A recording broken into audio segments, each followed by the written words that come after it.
Montana Territory. Winter 1883. The click of a gun hammer cut through the quiet of a small cabin. Silas Thorne sat still, his eyes fixed on the trembling barrel pointed at his chest. On the table between them lay a blood-stained ledger, and beside it, a wanted poster with bold black letters. Wanted for murder. Clara Vance. "You gonna shoot me?" Clara, his voice stayed low, steady, without a trace of fear. Clara's grip tightened, tears cutting down cheeks, gone pale with panic. "I can't go back there. I won't let them take my girls." Just 3 days earlier, this same woman had carried a freezing child to his door in the middle of a blizzard, bringing with her a lie and a secret dangerous enough to get her family killed. So what turned a desperate, running widow into a woman willing to draw a gun on the very man who saved her daughter's life?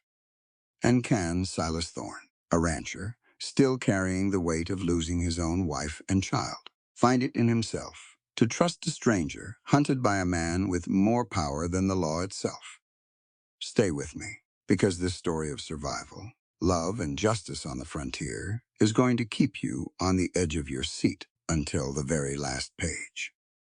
Hit subscribe now so you don't miss what happens next. The wind hit Clara Vance like a fist. She'd heard men talk about Montana winters back in Missouri, over coffee, safe behind glass windows. They'd laughed about it, called it a bit of weather. Nobody laughed now. Nobody could hear anything over the roar of the storm, white and endless, swallowing the world whole. The stagecoach lay behind them, tipped on its side in a ditch, one wheel still spinning slow in the wind. The driver was gone, run off to find help hours ago, or dead in a snowbank somewhere. Clara didn't know which.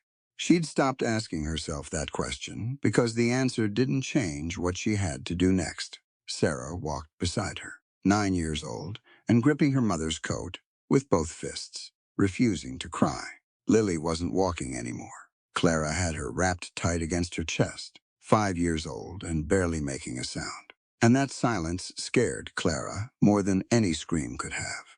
"Mama." Sarah's voice cracked through chattering teeth. "Is Lily gonna be okay?" "She's going to be fine." Clara said it the way she'd learned to say most things lately.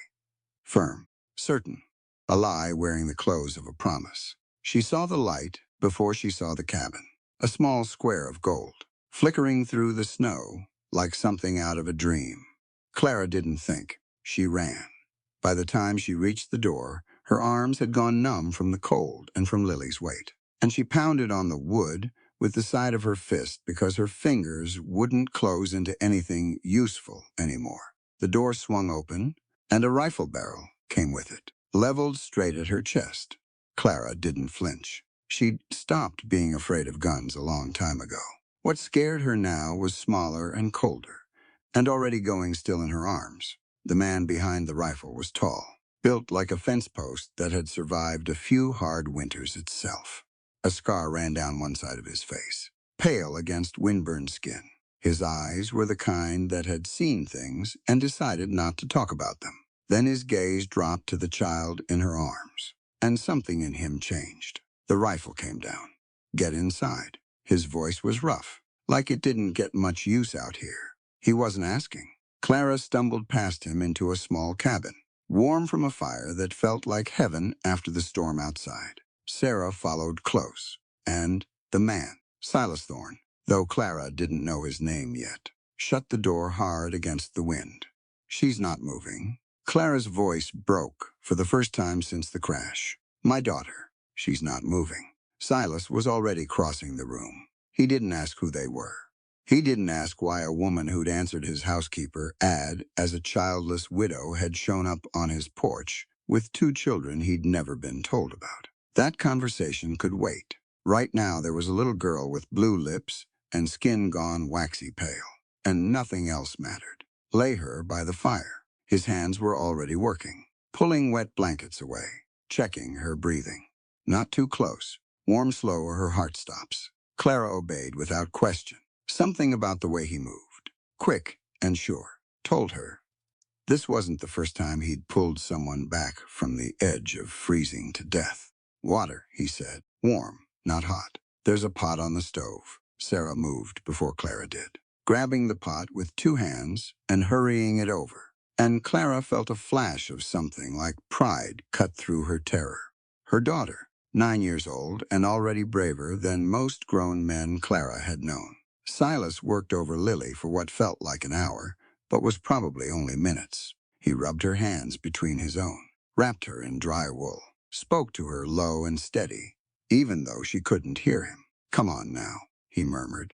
"Come on back." And then Lily's eyelids fluttered, a small weak cough. Her fingers twitched against the blanket.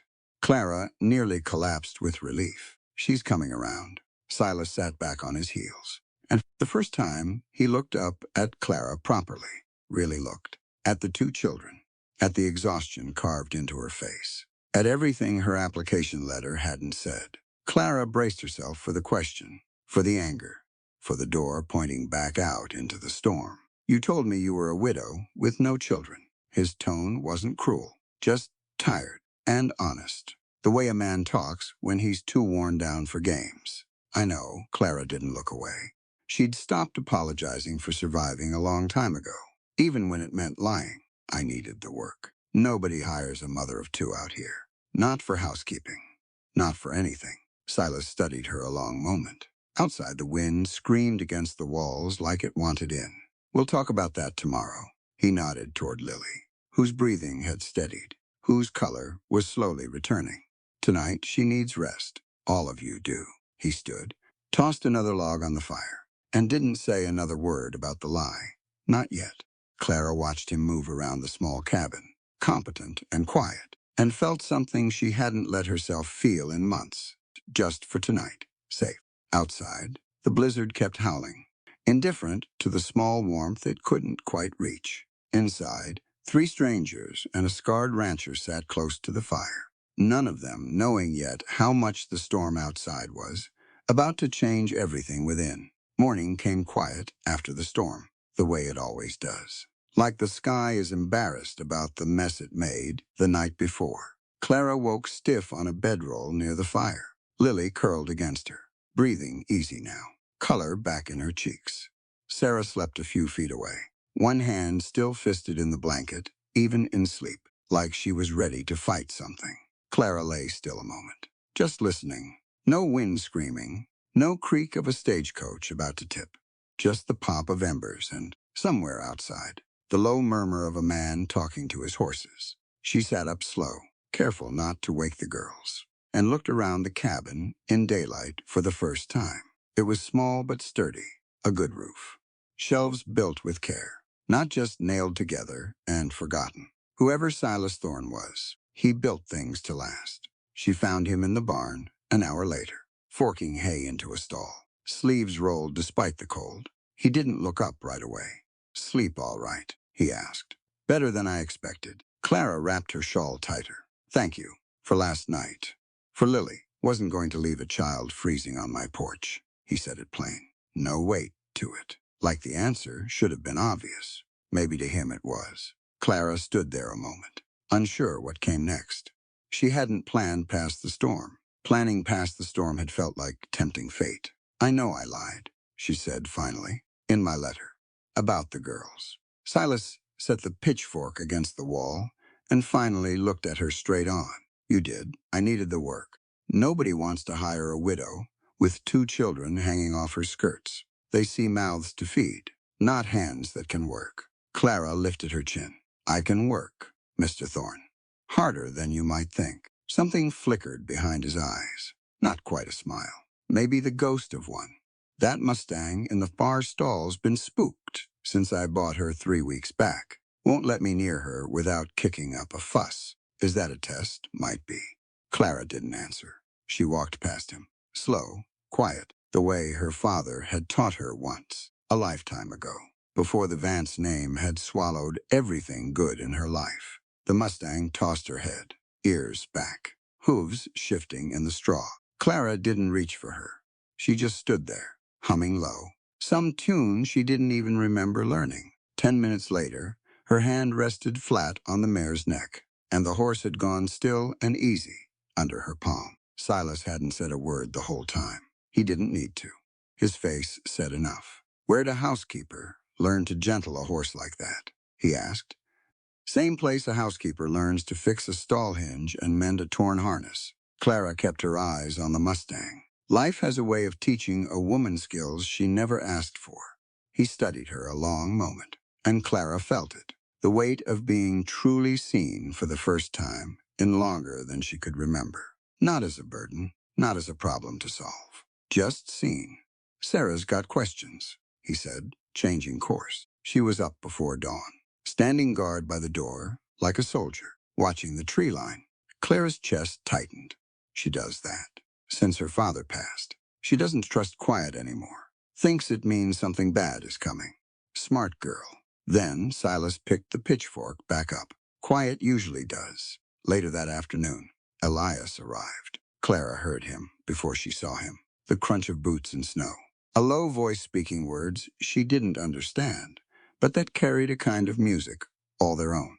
He was older, maybe 60, with a face like weathered leather and eyes that missed nothing. He found Sarah and Lily by the woodpile. Sarah standing watch again, arms crossed, jaw set. "You're guarding something," Elias said. Not a question. Sarah eyed him careful. "My sister." Good. Elias crouched down slow, joints creaking, until he was closer to her height. But even guards need to rest sometime. "You know what the earth does when the storm passes." Sarah shook her head, though Clara, watching from the porch, could see her daughter's curiosity winning out over her suspicion. "It goes quiet, not because it's scared, because it's listening, learning what the storm left behind." Elias touched 2 fingers to the frozen ground. "You did good, watching over your sister in the storm. Now maybe you let the earth watch a while. Let it be your turn to listen instead of guard."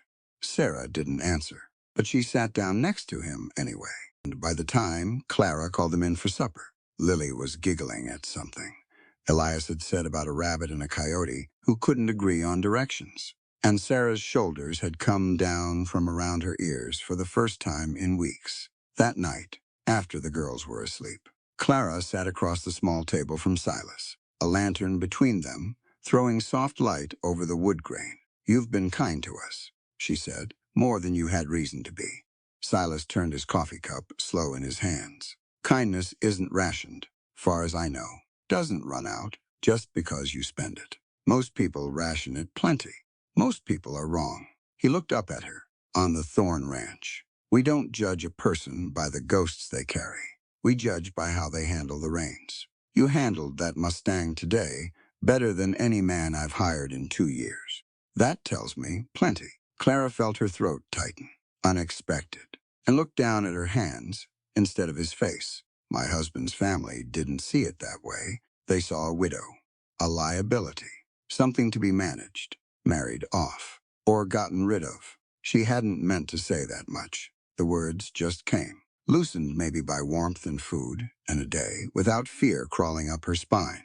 Silas didn't press. He just nodded, slow, like he understood there was more under the surface, and knew better than to dig for it, before she was ready to hand it over herself. "Well," he said, standing, gathering the cups, "you're not a liability here. You're a woman who gentled a wild Mustang in an afternoon and raised a daughter brave enough to stand guard through a blizzard. Rest easy, Mrs. Vance." Clara watched him move around the small kitchen, banking the fire for the night, and thought, not for the first time since the storm, that maybe she'd stumbled onto something rare out here in the frozen middle of nowhere. A man who didn't need her to be small to feel big himself. It scared her more than the storm had. Storms passed. This felt like it might stay. Outside, the wind had died down to a whisper. And for the first time in longer than she could count, Clara Vance slept without dreaming of Jedediah's face. The dreams came back on the 4th night. Clara woke gasping, tangled in the blanket. Jedediah's voice still echoing in her skull, low and cold, the way it always was right before he did something cruel. "You belong to this family. Clara, dead or alive, you belong to us." In the dream, his hands had been reaching for the girls, and she'd been frozen, unable to move, unable to scream. She sat up in the dark, heart hammering. and it took her a long moment to remember where she was. Not the Vance estate, not running through frozen fields with 2 children and a stolen ledger.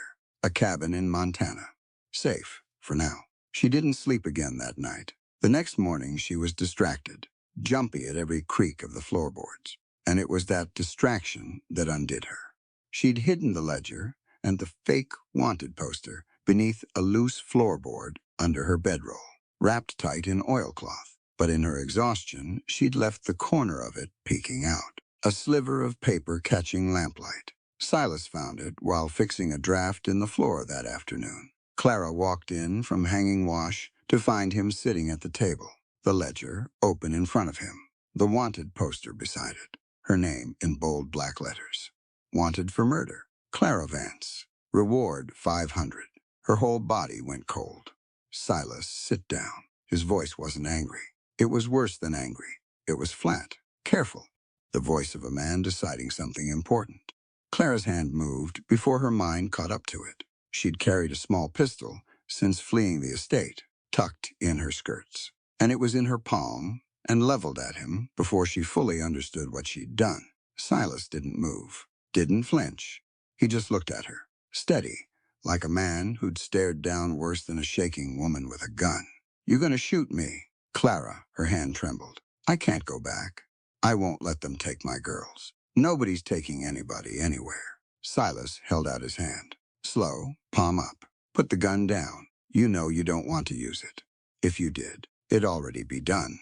She stood there, chest heaving, and something in her broke loose. The gun lowered, then dropped from fingers that had gone numb. Silas caught it before it hit the floor, checked it, set it gently on the table between them, and then, to her shock, slid it back toward her. "Keep it close," he said. "Woman running from what you're running from ought to have it." Clara stared at him. "You're not going to turn me in." "For what?" "Being a mother trying to keep her children alive." He gestured at the poster. "This says murder. You want to tell me the truth of it. Or you want me guessing." Clara sank into the chair across from him. All the fight gone out of her at once, replaced by something rawer. She poured out the whole story then, words tumbling faster than she could control them. Her husband, Daniel, gentle and good. Nothing like his brother. The night Jedediah had come to the house. The argument she'd overheard through the walls. The gunshot that followed. The ledger she'd found hidden in Daniel's desk the next morning. Proof in his own careful handwriting of Jedediah's debts. His threats. His plan to seize the estate by any means necessary. And then the funeral. And the whispered talk of accidents. And the moment she'd understood, with a mother's cold clarity, that Jedediah meant to make her disappear next, and blame her for Daniel's death to clear his own path. Missouri law says a widow and her children belong to the nearest male relative, Clara said, voice cracking. "We aren't people to him. We're property, something to be inherited, same as the cattle and the land." Silas poured 2 glasses of whiskey, pushed one toward her, and sat with the weight of what she'd told him, settling over his face. "The law might say that," he said finally, "but God didn't write it. A woman is not a deed to be traded. Clara, not to Jedediah, not to anybody." Clara wrapped both hands around the glass, more for the warmth of holding something than any real desire to drink. "You believe me. I've seen enough liars in my life to know one when they're sitting across from me. You're not lying." He turned his own glass slow on the table. "I was cavalry. Once saw plenty of men like your brother-in-law. Men who think a badge or a bank account makes them the law all on its own. They're wrong. They just take longer than most to find out. He has bounty hunters looking for me." Dr. Miriam heard talk in town. Silas's jaw tightened at that. The first real flash of anger Clara had seen from him. Not at her. For her. "Let them come," he said quietly. "This is my land, my ranch. And I don't take kindly to men hunting women and children on it." Clara studied him across the table. This quiet, scarred man who'd taken in a stranger, and her children without a second thought, who'd just been handed proof that she was wanted for murder and hadn't so much as reached for a rope. "Why?" she asked. "Why help me? You don't owe me anything." Silas was quiet a long moment, staring into his whiskey like the answer might be floating somewhere in it. Lost my wife and son to fever. 3 winters back, he said finally. Couldn't do a damn thing to save them. Sat right there. He nodded toward the bed in the corner and watched them go. And there wasn't one thing in this world I could do about it. He looked up at her.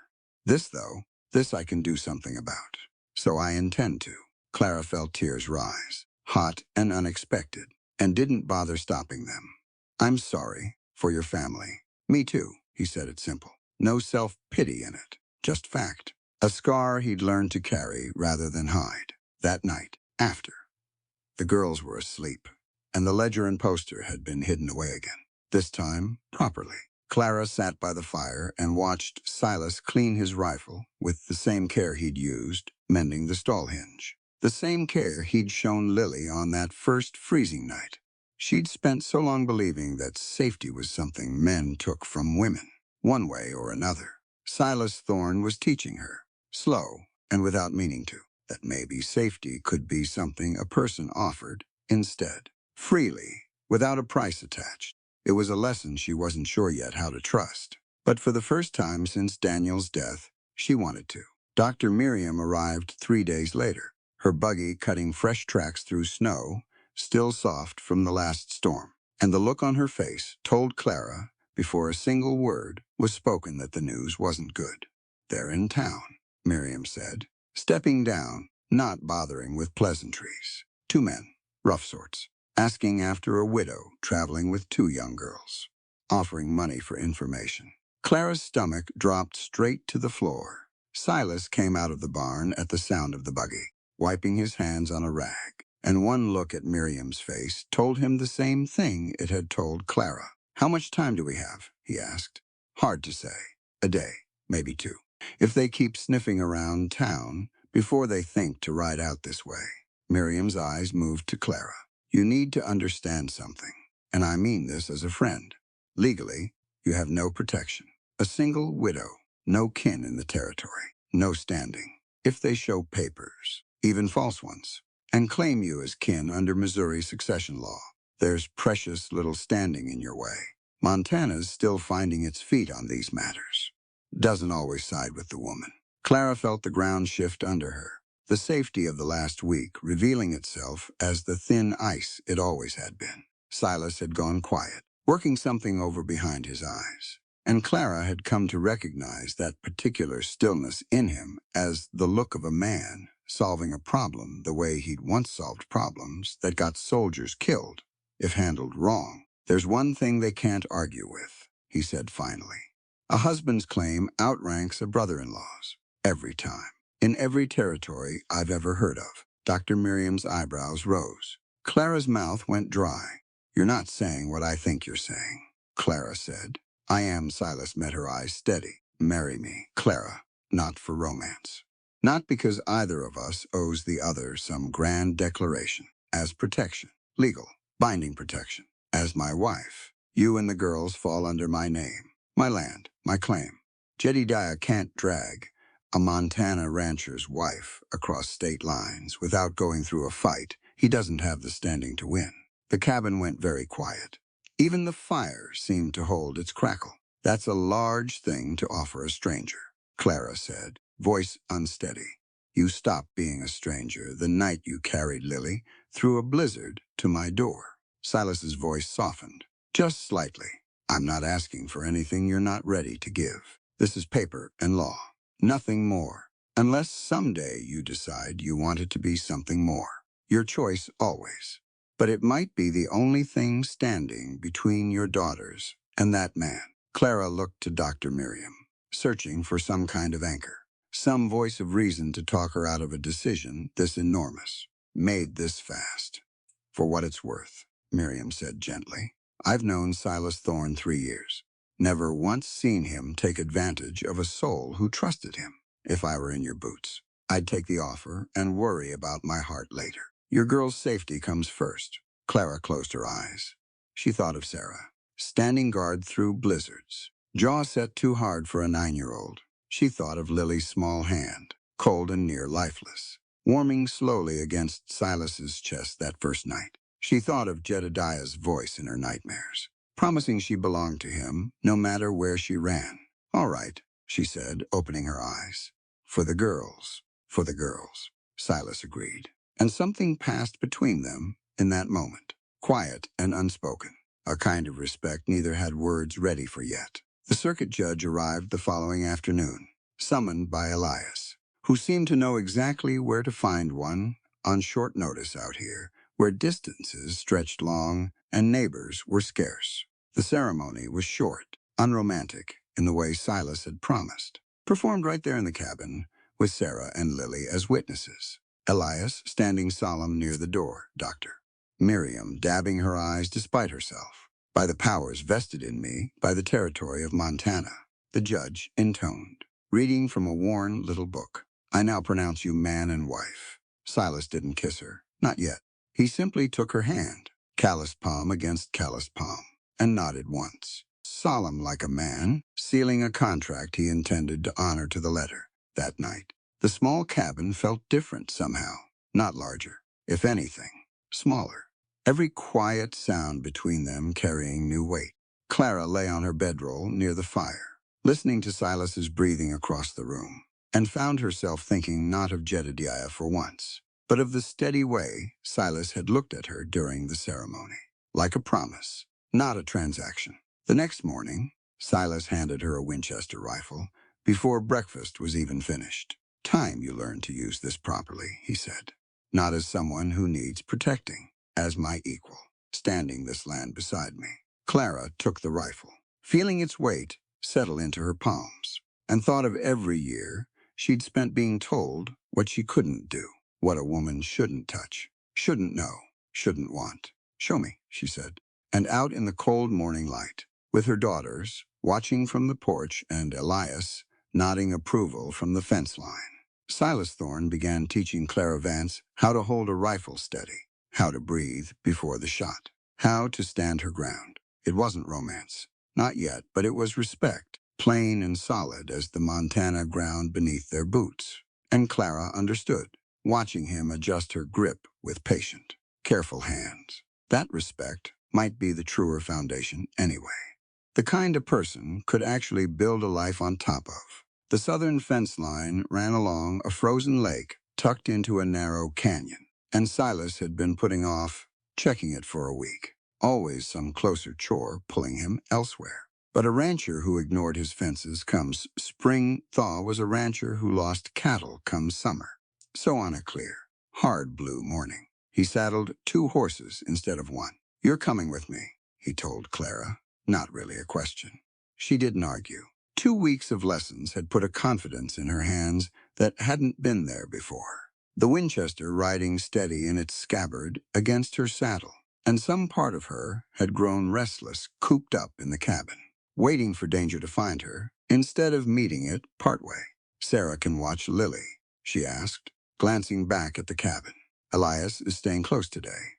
Told me so himself, before I even asked. Silas swung up onto his horse. Man's got a way of knowing things before they happen. The ride-out was quiet, breath-fogging in the cold, hooves crunching through snow, crusted hard enough to hold their weight. Clara found herself watching Silas's back, the easy way he sat a horse. Shoulders relaxed, but eyes constantly moving, reading the tree line out of old habit. You still do that, she said. Scan everything, like you're back in the cavalry. Old habits keep a man alive. Silas didn't turn around, but she caught the edge of a smile in his voice. Your daughter does the same thing, watching doorways. Guess trouble teaches everybody the same lessons, sooner or later. They reached the canyon by mid-morning. The lake spread out below them, frozen solid and gleaming white under a hard winter sun. Silas dismounted first, checking a section of fence post that had come loose from the frost heave, and Clara climbed down to help hold the wire steady while he hammered it back into place. The first shot came without warning. It cracked off the canyon walls, doubling and tripling, until Clara couldn't tell which direction it had come from, and Silas was moving before the echo even finished, tackling her down behind a boulder as a second shot kicked up snow where she'd been standing. Stay down. His voice had gone flat and hard, the same voice she'd first heard through his rifle sight the night of the blizzard. Clara's heart slammed against her ribs. but her hands, to her own surprise, weren't shaking. She pulled the Winchester free from where it had fallen in the snow. "How many?" she asked. Counted 2 positions. Might be a third. Silas peered around the boulder. Drew back fast as another shot chewed splinters off the rock. Jedediah's men. Has to be. 3 riders emerged from the tree line on the far side of the lake, spreading out, cutting off any easy retreat back toward the ranch. Clara recognized the lead rider's coat, dark green, the same color she'd seen loitering outside the general store the week before. Back when she'd told herself it was nothing, just a stranger passing through. "They'll try to flank us," Silas said, already moving, low and fast, along the tree line for better cover. "Stay close. Trust your aim. You know how to do this." Clara followed, boots sinking into snow, rifle heavy but steady in her grip. A bullet zipped past close enough that she felt the air of it, and something in her that might once have frozen in fear instead sharpened, narrowed, focused entirely on the next breath, the next step. Her daughter's faces flashing behind her eyes like a promise she intended to keep. Silas fired first, dropping one rider from his horse with a single clean shot, and the man's mount bolted riderless across the ice, hooves skidding wild. The remaining 2 riders opened fire in earnest then, and Silas grunted, staggering, a dark stain spreading fast across his shoulder where a bullet had found him. "Silas, I'm fine. Keep moving." He gritted the words out through clenched teeth, blood already soaking through his coat. But he kept his rifle up, kept firing, covering her as she scrambled to better ground. Clara's mind raced, some old memory surfacing from a childhood spent near a different lake, a different winter. Her own father's voice, explaining how ice cracked underweight, how sound carried strange across frozen water. "The ice," she said suddenly. "Silas, the ice by the canyon wall. It's thinner there. I saw the color when we rode in." Understanding flashed across his face even through the pain. "Get them onto it." Clara stood, exposed for one terrifying heartbeat, and fired a shot deliberately wide, drawing the nearest rider's attention, luring his horse toward the thin ribbon of gray ice hugging the canyon wall. The horse's hooves struck it at a gallop, and the crack that followed was louder than any gunshot, splitting the morning wide open. The ice gave way in a rush of black water, and panicked screaming, horse and rider both plunging through, and the second rider wheeled hard to avoid the same fate, giving Silas the opening he needed to put him down with a shot to the shoulder that ended the fight without ending a life. Silence fell over the canyon, broken only by the distant, frantic splashing of the man in the water fighting his way to solid ice, and Silas's ragged breathing beside her. "You're hit bad," Clara said, already moving to him, tearing a strip from her own petticoat to press against the wound. "Seen worse." He winced as she applied pressure, but his eyes, glassy with pain, held something like pride when they found hers. "You did good today, Clara. Real good. I learned from a decent teacher." She helped him toward the horses, glancing once toward the 2 defeated riders, one soaked and shivering on the ice, one nursing a shattered shoulder in the snow. Neither looked eager to continue the fight. "They'll run back to Jedediah," Silas said, reading her thoughts. "Tell him what happened here." "Good," Clara said, surprising herself with the steel in her own voice. "Let him know exactly what he's riding into, if he's fool enough to come himself." They made it back to the ranch by late afternoon. Silas slumped but conscious in his saddle, Clara riding close beside him the whole way, one hand steady on his good arm. Elias met them at the gate, already reading the situation in a single sweeping glance, already calling for Sarah to fetch water and clean cloth before anyone had explained a single word. Clara had ridden out that morning still uncertain, still learning the shape of her own courage. She rode back in a different woman entirely, one who'd stood her ground against men sent to kill her, and hadn't broken. The fever set in that night, and by the time Elias finished cleaning and stitching the wound, Silas had gone pale and shaking, sweat beading despite the cold, his breathing coming shallow and fast. "Bullets out," Elias said, "but infection's already moving. Fever's going to fight him hard tonight." Clara sat beside the bed for hours, pressing cool cloths to Silas's forehead, watching him drift in and out of restless, muttering, sleep. Sarah and Lily stayed close, quiet and solemn, understanding without being told that this was a night for stillness. It was near midnight when Silas's condition took its sharper turn. His breathing changed first, coming ragged and too fast, and then his eyes flew open, wide and unseeing, fixed on something in the room that wasn't really there. No. His voice cracked with a terror Clara had never heard in him before. No, I can't. I can't save her. I can't. Silas, Clara gripped his hand. Silas, you're here. You're safe. He didn't hear her. His chest heaved, faster and faster, hands clawing at the blanket, like he was trying to reach something just out of grasp. And Clara understood, watching him spiral, that this wasn't only the fever talking. This was grief, old and buried, torn loose by pain and delirium, dragging him back to a bed just like this one. 3 winters gone, watching a wife and son slip away with nothing he could do to stop it. Sarah, take Lily to the other room, Clara said, quiet but firm. Sarah obeyed without question, ushering her sister out, though she cast one worried glance back before the door closed. Clara climbed onto the bed then, careful of his wounded shoulder, and wrapped both arms around Silas from behind, pulling his back against her chest, matching her own breathing slow and deliberate against the frantic rhythm of his. Breathe with me, she said softly, right against his ear. In, hold it. Out slow, that's it. You're not there anymore. Silas, you're here. I've got you. He fought her at first, body rigid, still lost somewhere in memory. But Clara held steady, kept her voice low and even, kept breathing slow against his back until, gradually, his own breath began to match hers. In, hold. Out, again, again. That's it, she whispered.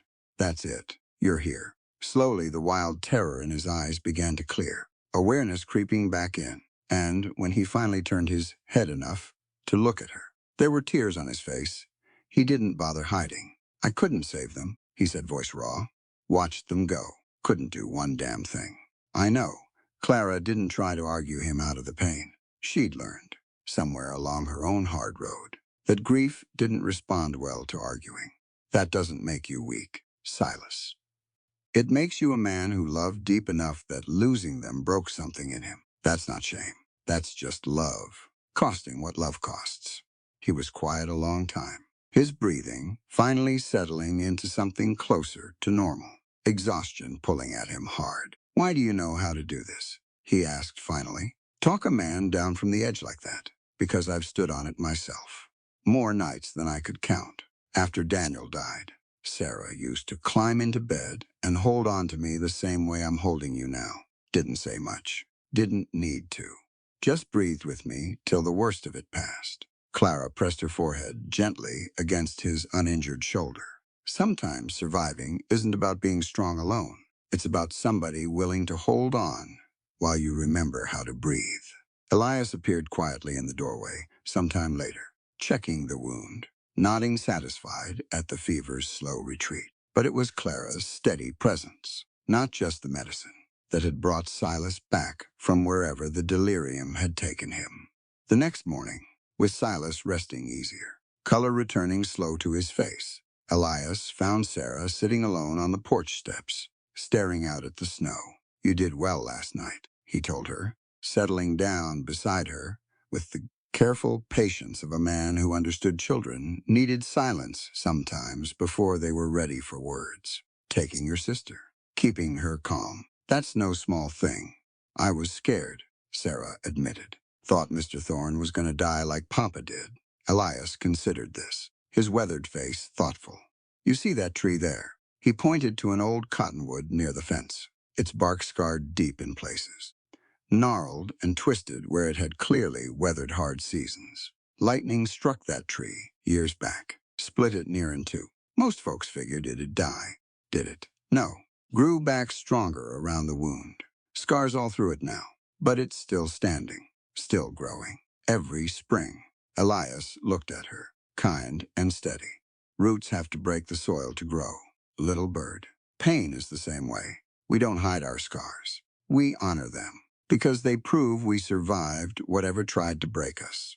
Sarah was quiet, turning the words over. Like Mr. Thorne's scar, on his face. Just like that. Elias nodded. And like whatever scars you're carrying too. Even the ones nobody else can see. Sarah leaned against him then. Small and tired, in a way she rarely allowed herself to be. And Elias sat with her in comfortable silence, watching the morning sun climb slow over the ranch, warming the snow just enough to sparkle. By midday, Silas was strong enough to sit up. Color returned, fever finally broken. Clara brought him broth, and he caught her wrist gently as she set the bowl down. "Thank you," he said, "for last night. For staying." Wasn't a question of staying or not. Clara sat on the edge of the bed. "You'd have done the same for me." "Already did," he reminded her, gesturing faintly toward the door, toward the memory of that first blizzard night. Clara smiled, small and real. "Guess we're even. Then, guess we are." He studied her a long moment, something warmer than gratitude settling behind his eyes. "Clara, I need you to know, last night, what you did. That wasn't just kindness. That was something deeper." She didn't answer right away, but she didn't pull her hand back either.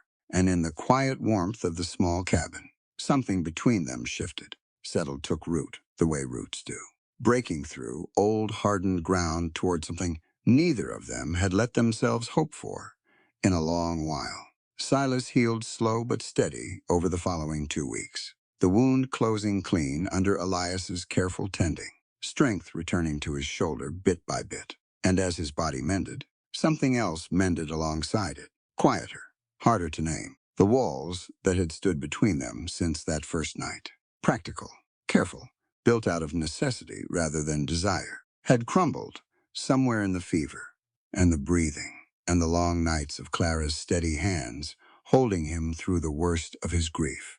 It was a Tuesday evening, unremarkable in every way except for what it became, when Silas found Clara on the porch after the girls had gone to sleep, watching the last light fade violet over the mountains. "Cold out here," he said, joining her at the rail. "Peaceful, though." Clara glanced at him. "How's the shoulder?" "Better every day." He was quiet a moment, watching the same fading light she was. "Clara, I want to say something, and I need you to know it comes without expectation. You're free to tell me I'm a fool and go back inside." She turned to face him fully. "Say it. I didn't marry you thinking I'd feel anything beyond duty. Protection, like I said, paper and law, nothing more. But somewhere between that night with the fever and every quiet supper since, that stopped being true." His voice was low, careful, a man laying something fragile down for inspection. "I think I'm falling for you, Clara Vance. Properly, not out of convenience, out of choice." Clara's breath caught, something warm and frightening blooming in her chest all at once. "I've been telling myself the same thing wasn't happening to me. Doing a poor job convincing myself, if I'm honest." Silas reached up, slow, giving her every chance to step back, and brushed a strand of hair from her face. "Then maybe we stop pretending." The kiss that followed wasn't hurried or hesitant like the wedding had been. It was slow, deliberate. Two people choosing each other freely after weeks of choosing safety and duty instead. Clara felt something unlock in her chest. Some door she'd kept bolted since Daniel's death, since Jedediah's threats, since every hard lesson life had taught her about trusting too easily. "I prayed for a wife to quiet an empty house," Silas murmured against her forehead. "Didn't expect to find one who'd teach me how loud my own heart could still beat." They stood together a long while on that porch, the cold forgotten, the mountains dark and endless around them. And when they finally went inside, it was together. No more careful distance between separate beds. No more pretending. The marriage was only paper and protection. Morning came softer than usual, sunlight slanting warm through the cabin windows. And Clara woke wrapped in Silas's arms for the first time, feeling something she hadn't dared name in longer than she could remember. Peace. Not the fragile, borrowed kind she'd been clinging to since the blizzard. Something steadier. Something earned. But peace, out here on the frontier, never lasted uncontested for long. Elias arrived at mid-morning. his face grave in a way that immediately sobered the warm mood of the household. "Riders passed through the North Pass yesterday," he said. "Word from a trapper I trust. A big party, dozen men, maybe more, heading this direction." Clara's stomach dropped. "Jedediah.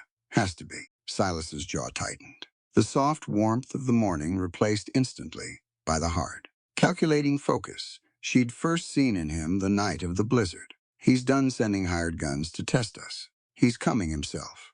The next several days passed in a blur of preparation. The whole household transformed into something closer to a fortress. Silas and Elias worked from dawn until dusk, reinforcing the cabin's walls, setting traps along the tree line. Old cavalry tricks Silas hadn't used in years, but hadn't forgotten either. "Tripwires here, and along this ridge," Silas explained, walking Clara through the plan, spreading a rough map across the table. "Slow them down, scatter their approach. Elias knows this land better than any of them. He'll use it against them." Clara practiced with the Winchester every spare hour, her aim steadying, her confidence hardening into something.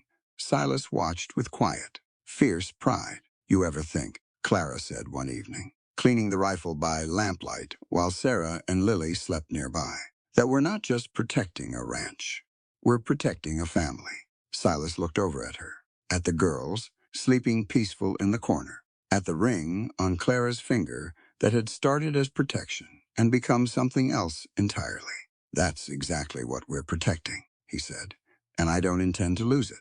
Not to Jedediah, not to anybody." Sarah, it turned out, had been awake longer than either of them realized, listening quiet from her blanket. "I'm not scared this time," she said softly, sitting up.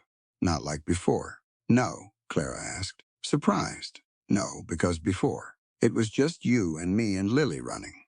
Now we've got Silas and Elias." Sarah looked between them, solemn beyond her 9 years. "Now we're not running anymore. Now we're standing." Clara felt tears prick her eyes, pulled her daughter into a hug, and over Sarah's shoulder, met Silas's gaze across the small cabin. Whatever came next, whatever Jedediah brought riding down from that northern pass, they would meet it together, not as strangers bound by convenience anymore, but as a family, forged deliberately in fire and frost, choosing each other again and again until choosing became simply who they were. Outside, the wind picked up, carrying the first whisper of the storm, still building somewhere beyond the mountains. A storm neither weather nor Jedediah's men would be able to separate what winter had already joined together. They came on the 4th night, under cover of a snowstorm that rolled in fast and mean off the mountains, the kind of storm that swallowed sound and sight both, turning the world to a churning wall of white. Elias had warned them it would happen this way. "A man like that don't ride in daylight when he means to do something he's ashamed of," he'd said, and he'd been right. Clara heard the first shot from inside the cabin, muffled by wind but unmistakable, and every hour of preparation snapped into place inside her like a key turning a lock. She grabbed the Winchester from beside the door and looked to her daughters, Sarah, Lily, downstairs. "Now, same as we practiced." Sarah moved fast, no hesitation, pulling Lily by the hand toward the small root cellar they'd reinforced with sandbags and old timber over the past days. Lily was crying, frightened by the noise, but Sarah kept her voice low and steady, the same steady Clara had taught her without ever quite meaning to. "It's okay. Mama and Silas got this. We just gotta wait." Outside, Silas had already slipped into the tree line, dressed dark, moving low and silent, the way he hadn't moved in years, but hadn't forgotten either. Cavalry training died hard, and out here in the screaming wind and blinding snow, it came back to him whole, every instinct sharp and cold as the air itself. The first tripwire did its work within minutes, a rope snapping taut and sending a rider's horse rearing wild, throwing the man hard into a snowbank. Silas was on him before he could rise, quick and quiet, and the man didn't get back up. Through the trees, muzzle flashes bloomed like angry orange flowers against the white, and shouting carried on the wind, men calling to each other, trying to organize a chaos that Silas and Elias had spent days engineering against them. Elias worked his own section of the tree line with a bow instead of a rifle, silent where gunfire wasn't necessary, saving his ammunition for when it truly mattered, using the storm and his knowledge of the land like weapons in their own right. Back at the cabin, Clara barricaded the door with the heavy oak bar Silas had installed and took up position at the window. Rifle steady against her shoulder the way he'd taught her. The first man to reach the porch didn't make it past the second step. Clara's shot was clean, controlled, no hesitation in it, despite the way her hands wanted to shake. Reload, she called back toward the cellar. And to her shock, it was Sarah who scrambled up, small and fast, sliding fresh cartridges across the floor toward her mother, having memorized exactly where Clara kept them during the long days of preparation. "Get back down there," Clara ordered, but Sarah shook her head. "I can help. I'm not scared. Mama, I told you already." There wasn't time to argue. Clara nodded once, tight and quick, and let her daughter stay close to the floor, sliding ammunition forward whenever needed, small and brave in the chaos. A 9-year-old girl, proving herself steadier under fire than plenty of grown men Clara had known. The barn caught fire sometime near midnight. Whether by accident or design, Clara never learned for certain, and the orange glow of it against the snow turned the whole ranch into something out of a nightmare painting, beautiful and terrible all at once. Flames licking hungry against a sky thick with churning white. Silas saw the fire from the tree line and felt something cold settle in his gut, some old instinct warning him. This fight was reaching its breaking point, one way or another. He found Jedediah near the burning barn, silhouetted hard against the flames, directing his remaining men with the calm cruelty of a man who'd never once in his life faced real consequences for the damage he caused. Thorn. Jedediah's voice carried easy over the fire's roar, almost pleasant, like they were meeting for a friendly conversation instead of a war. "You've cost me a fair number of men tonight. That woman inside, she's not worth this trouble. Hand her over, and I'll leave the rest of you be. She's not property to hand over." Silas stepped into the firelight, rifle steady. "She's my wife. Under Montana law, under God's law, under any law that matters. You want her. You go through me first." Jedediah's smile turned thin and cold.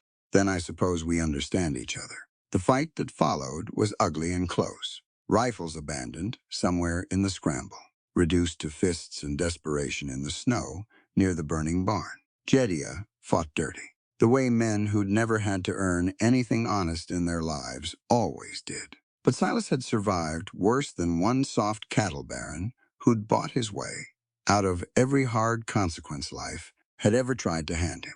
They traded blows hard enough to draw blood, staggering close to the flames. And Silas took a fist to his healing shoulder that dropped him to one knee, pain lighting up bright and blinding. Jedediah saw his opening and reached for his boot, pulling free a small hidden derringer, aiming it square at Silas's chest with the flat, satisfied look of a man who thought the fight was already won. The cabin door exploded open behind them. Clara stepped out into the firelight, Winchester raised and leveled dead center on Jedediah's chest, her aim steady despite the chaos, despite the fire, despite every instinct in her screaming to run instead of stand. "Drop it," she said, and her voice carried clear and hard over the roar of the burning barn. Jedediah froze.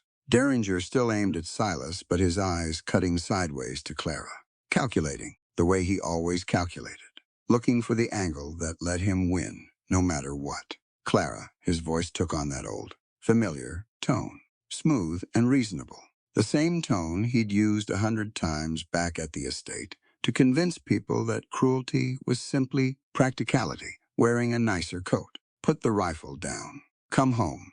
This doesn't have to end badly for anybody. It already ended badly." Clara's fingers stayed steady on the trigger. "The night you murdered my husband. The night you decided 2 little girls were less important than a piece of land. It ended the moment you sent men to kill a mother in front of her children. I never don't." Clara's voice cracked like a whip. "Don't you dare stand there and lie to me one more time." Silas used the distraction, rolling clear. putting distance between himself and the Derringers' line of fire. And Jedediah's composure finally cracked, understanding all at once that the situation had slipped entirely from his control. "You won't shoot me," he said, though his voice wavered now, some of that old certainty draining out of it. "You're not a killer. Clara never had the stomach for it. That's why Daniel married you, instead of some harder woman. Soft heart. You're wrong about a lot of things, Jedediah." Clara's eyes didn't waver. "That soft heart's the reason I've got nothing left to lose protecting it. Drop the gun. Now last time I'll ask nice." For a long moment, nobody moved. The fire crackled. Snow kept falling, indifferent to all of it. Somewhere behind Clara, she could hear Elias's voice shouting, other voices joining his. Men from town finally arriving, drawn by smoke and gunfire cutting through the storm. Jedediah's eyes flicked toward the sound, toward the growing number of witnesses, arriving to a scene that no longer favored him in any version of events he could spin. His shoulders dropped. The Derringer fell into the snow. "Kick it away," Clara said. He obeyed, slow, defeated in a way Clara had never once seen him, not even in her darkest imaginings of this moment. Silas rose to his feet, blood on his face, breathing hard, and stepped between Clara and Jedediah, though he didn't need to. Clara had this. She'd had it the whole time. "You dictated my past, Jedediah," Clara said, rifle still level, voice steady as stone. "You took my husband, tried to take my freedom, my children, my name. But this land, this family, they belong to me now, not you. Not anybody who thinks people are property to be claimed and traded." Townspeople poured into the yard then, rallied by Elias hours before, riding hard through the storm once word had reached them of trouble at the Thorn Ranch. Dr. Miriam was among them, along with a federal marshal Clara didn't recognize, a man with tired eyes and a badge that carried weight the corrupt local sheriffs never had. "Jedediah Vance," the marshal said, dismounting. "You're under arrest for the murder of Daniel Vance and conspiracy against Clara Vance and her children." "You have no proof," Jedediah snapped, some of his old arrogance flaring even now, even here, even defeated in the snow, with a rifle still aimed at his chest. Clara reached into her coat and produced the ledger, blood-stained pages. Daniel's careful handwriting still legible, despite everything. "I have all the proof anyone needs," she said, handing it to the marshal. In my husband's own words, the marshal flipped through it, his expression darkening with each page. And when he looked up at Jedediah, there was no more room for argument left in his eyes. "Cuff him," he said to his deputy, and two men moved forward. And Jedediah Vance, cattle baron, murderer, tyrant, who had spent his whole life believing the law existed to serve men like him alone, was finally, truly, undone. Clara lowered the rifle at last, her arms shaking now that the danger had passed, adrenaline draining out of her all at once. Silas caught her before her knees gave entirely, wrapping her close, careful of his own injuries, holding her the way he'd wanted to hold her through every hard night, since the storm first brought her to his door. "It's over," he murmured into her hair. "Clara, it's over." Sarah and Lily came running from the cellar then, Elias close behind them, and the family came together in the snow, in the fading light of the dying barn fire. Safe at last, truly safe. For the first time since a stagecoach had crashed and changed all of their lives forever. Spring came slow to Montana that year, the way it always did, snow retreating grudgingly from the hills. The ground beneath, finally softening enough to remember it could grow things again. The barn was rebuilt by early May. Fresh lumber pale against the older, weathered wood of the rest of the ranch, a visible scar that had healed into something stronger, the same way Elias had once told Sarah scars were meant to. Jedediah sat in a territorial prison awaiting trial, the ledger and a dozen witness testimonies, leaving little room for doubt about the verdict still to come. The corrupt sheriff who'd once turned a blind eye to Jedediah's schemes had been quietly removed from his post, replaced by honest men appointed under the marshal's watchful eye.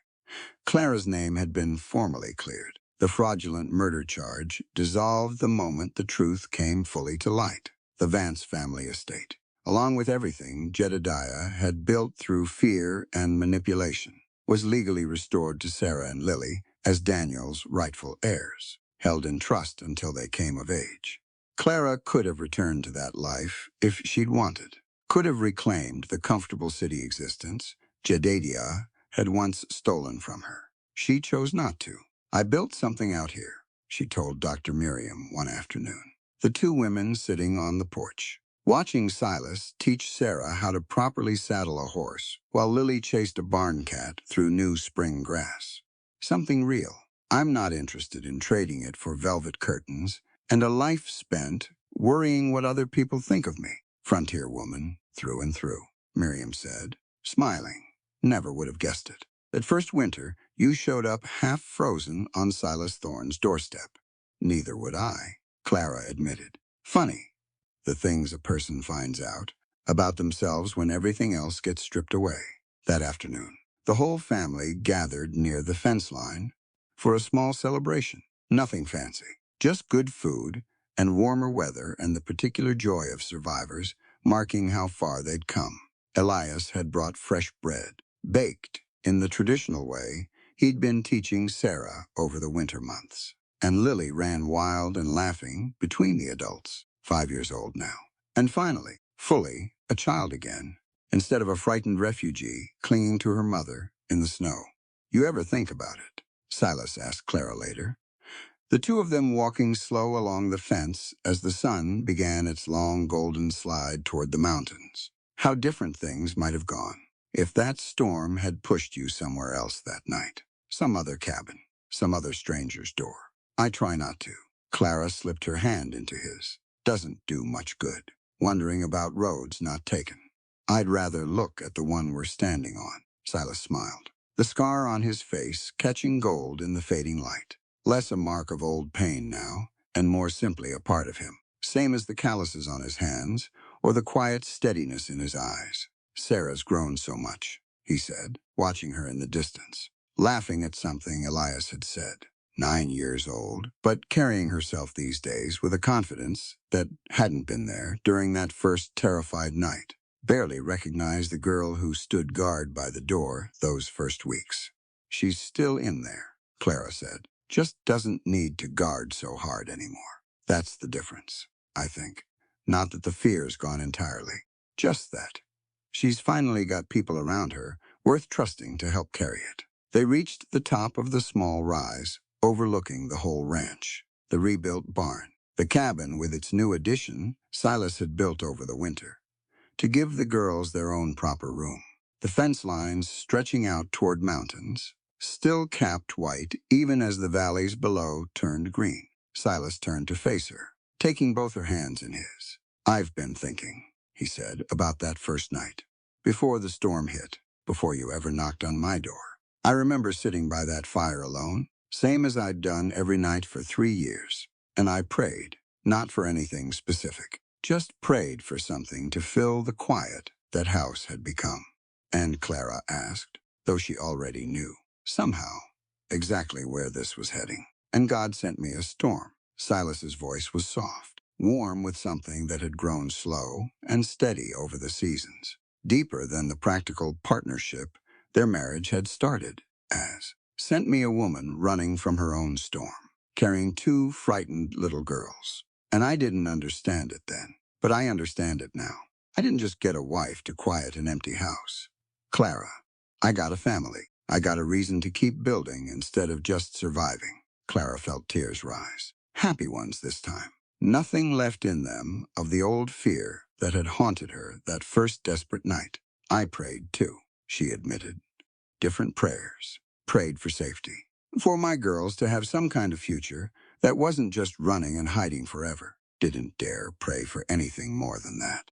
Didn't think I deserved to hope for more." "You deserved it," Silas said firmly. "You deserved all of it. The safety, the family, the love that came after.